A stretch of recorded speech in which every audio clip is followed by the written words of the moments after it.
matagutlo, matagadlaw. Adunay mga panghitabo didto sa kauluhan.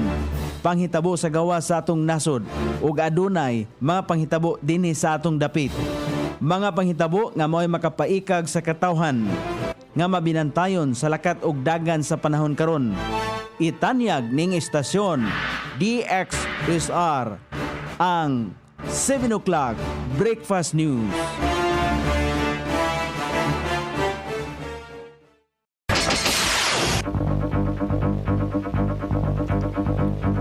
Higala, kumusta? May buntag Iligan, may buntag Mindanao, may buntag Pilipinas.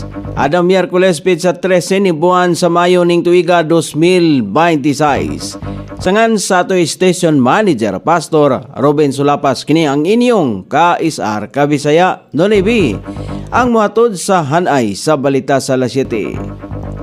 O karon sa uluhang tudling sa mga balita, index crimes sa Iligan adunay pagsaka karong tuiga. ICPC magpahigayon og public hearing kabahin sa privatization sa Agos Pulangi Hydropower Complex. Payout alang sa unang batch sa benepisaryo sa Cash for Work sa DSWD gisugda na. Sa kauluhan, artificial intelligence natagamtama na ang gidalang epekto sa trabaho sa Pilipinas. Kalit nga pagbag-o sa liderato sa Senado, adunay impact sa impeachment ni Vice President Sara. Presensya sa Marines sa Senado, parte sa Standard Security Ops. Sa gawas sa nasod, Italy giplanuhan nga mag-abli o trabaho alang sa mga Pinoy nurse. Balita sa kinabuhing Kristohanon, mga misyonaryo sa Russia giaresto sa gobyerno. Kini ang uluhang tudling sa itong mga balita nga dalit kanato ning istasyon. DXSR 106.7 sa inyong FM dial. Ang bugtong radyo sa Dakbayan Siligan nga nagsibya sa balang kasulatan, pinasubay sa inspired and preserved, not simply dictated, King James Version sa Anchor Broadcasting Corporation. O karon sa kompleto nga detalye, namatikdan ang pagsaka sa index crime sa Dakbayan sa Iligan bisan pa man sa kinatibuk ang pagkunhod sa kriminalidad sa tibok nasod. Sumala pa sa gipagawas nga datos sa kapulisan ning bag-ohay lamang, gibutyag ni Police Major Sandrex Panulong ang spokesperson sa Iligan City Police Office nga misaka og upat ka kaso ang index crime sa Dakbayan gikan sa bulan sa Enero hangtod sa Mayo ning tuiga 2026. Itandi sa susamang panahon sa niaging tuig. Ang maong mga index crimes naglakip sa seryosong mga kaso sama sa rape, physical injuries, pagpangawat, robbery, karnaping, murder o homicide.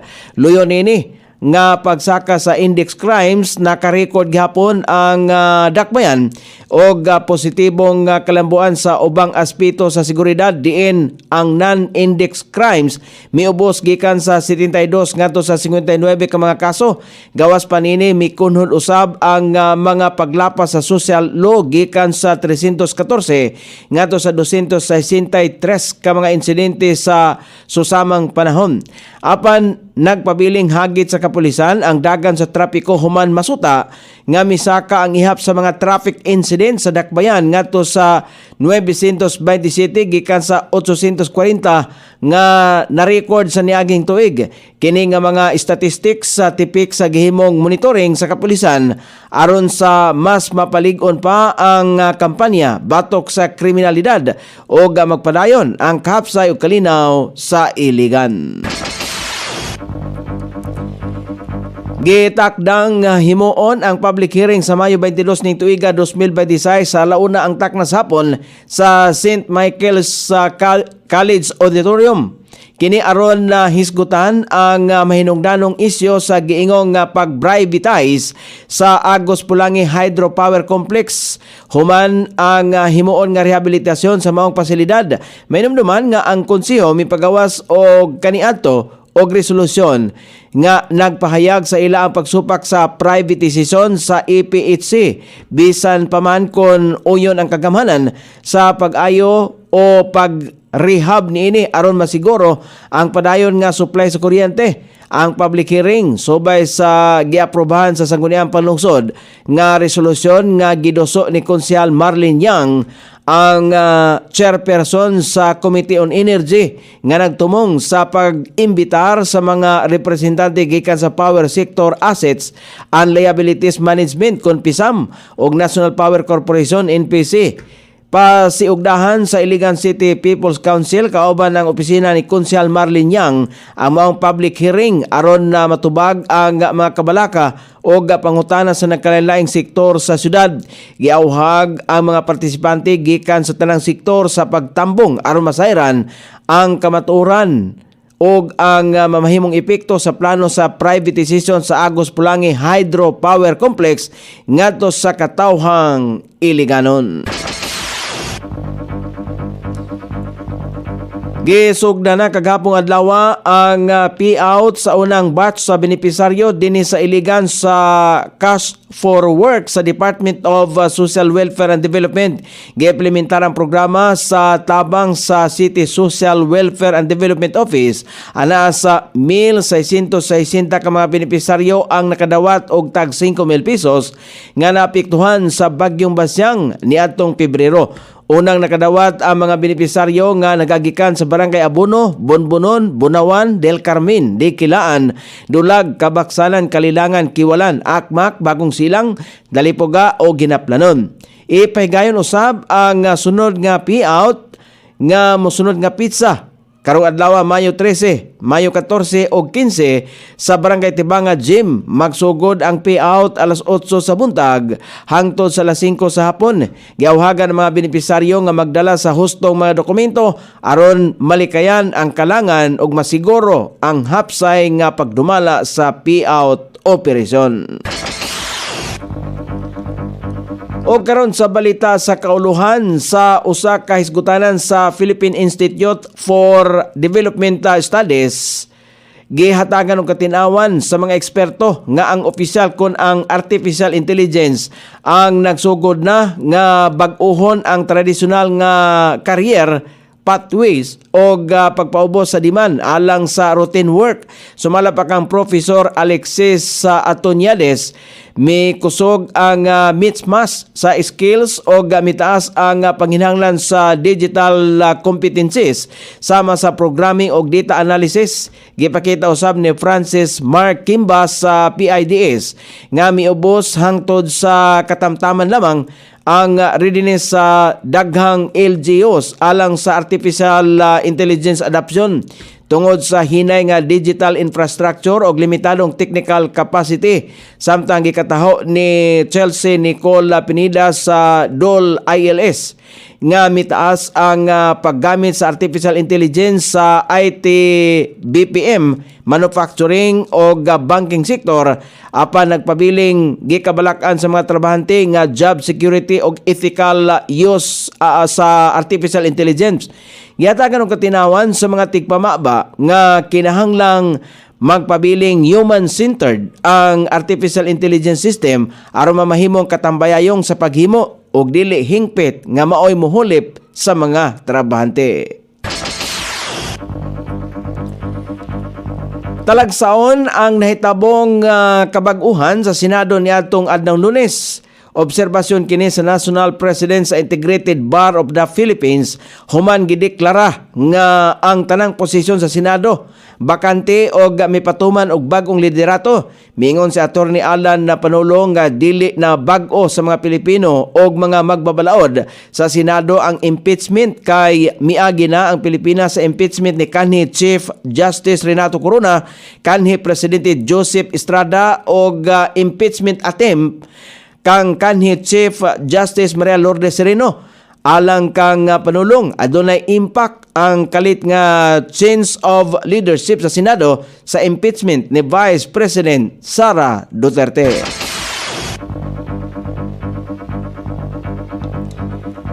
Gipatinaw sa Armadong Kusog sa Pilipinas nga kabahin lamang sa ilahang standard security operations ang pag-deploy og mga Marines sa Senado og walay kalabutan sa unsa mang insidente. Sumala pa kang Armed Forces of the Philippines sa spokesperson Colonel Francel Margaret Padilla, ang mga tropa ang regular nga naka-assign aron maghatag og perimeter security sa lain-laing institutions isip kabahin sa mga dugay na nga gipatuman nga protokol. Sumala pa niya adunay mga nakatudlog nga mga sakop sa mga nag-unang nga building sa gobyerno sama sa Malacañang Palace ug bisan sa Rizal Monument. Ang naandan nga pipila ka sumala pay gipatuman isip kabahin sa katungdanan sa mga sundalo alang usab sa seguridad. Gihimo sa opisyal sa Armadong Kusog sa Pilipinas ang pahayag luyo sa mga pangutana og mikuyanap nga balita nga naglambigit sa deployment sa posibleng pag-aresto kang Senador Ronald Bato de la Rosa nga adunay kalabutan sa International Criminal Court case. Yatagan usab og katinawan sa Armed Forces of the Philippines nga ang papel sa mga Marines ang alang lamang sa perimeter security busa dili sila mosulod sa building sa Senado o sa palasyo. Bisan pa man mahimo pa gihapong mabag-o ang deployment depende sa sitwasyon kung galing pangayoon ang ilang assistance. O karon sa balita sa gawas sa nasod, giplanuhan sa nasod sa Italy nga mag-abli og trabaho alang sa mga Pinoy nga nurse pinaagi sa pakignabayayong nini sa gobyerno sa nasod sa Pilipinas. Nataho nga ang nasod sa Italy adunay 15,000 ngadto sa 20,000 ka mga kakulangon sa mga nurse. Tungod nini, andam ang nasod nga ablihan ang healthcare industry nini alang sa mga Pinoy.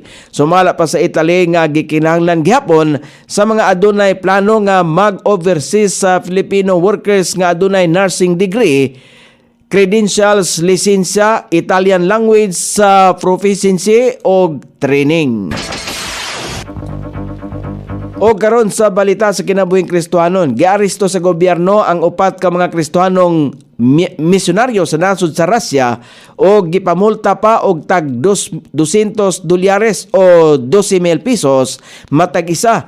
Ang nasoy mga misyonaryo gikataho nga mga miyembro kini sa International Union of Evangelical Baptist Christians. Kini ang grupo sa mga Kristohanon nga nibalibad nga magpailalom sa estado. Ang balaod sa nasod nagdili gayod nga magpahigayon og missionary activity sa mga kasimbahanan nga dili magpailalom sa gobyerno. Tungod dinhi gidili ang panimbahon sa mga kasimbahanan nga dili magpasakop sa kamot sa gobyerno sa nasod sa Russia. O karon sa kahimtang sa pagbanabana sa dagan sa panahon, low pressure area ang anaan himutang sa gilayong 455 kilometros sa sidlakang bahin sa Virac, Catanduanes. Apan ang localized thunderstorm mo'y makaapektar sa Metro Manila ubang bahin sa dapit sa Pilipinas, mao'y hinungdan nga makatagamtam o dunay madag-umon nga kalangitan inubanan sa patak-patak ka mga pag-ulan, pagpanalugdog o pagpangilat labi na sa panahon sa kapunon kini epekto sa localized thunderstorm. Sukod sa temperatura dinhi sa dakbayan siligan ang kabugnahon ana sa 26 ug ang kainiton mosangko sa 36 degrees sentigrado. Ang adlaw misilang kaganiya sa alas 5:29 ug mosahop unya sa alas 6:16 sa sayong takna sa kagabhion.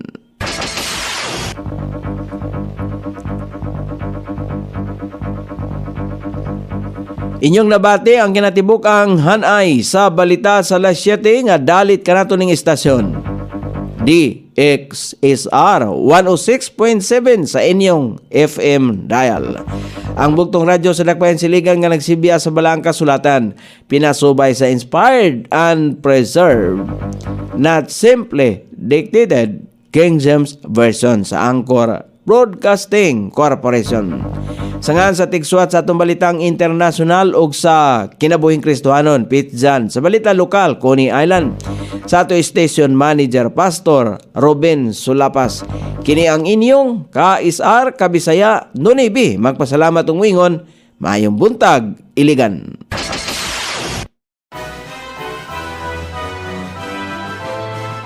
Inyong nabati ang 7 o'clock Breakfast News.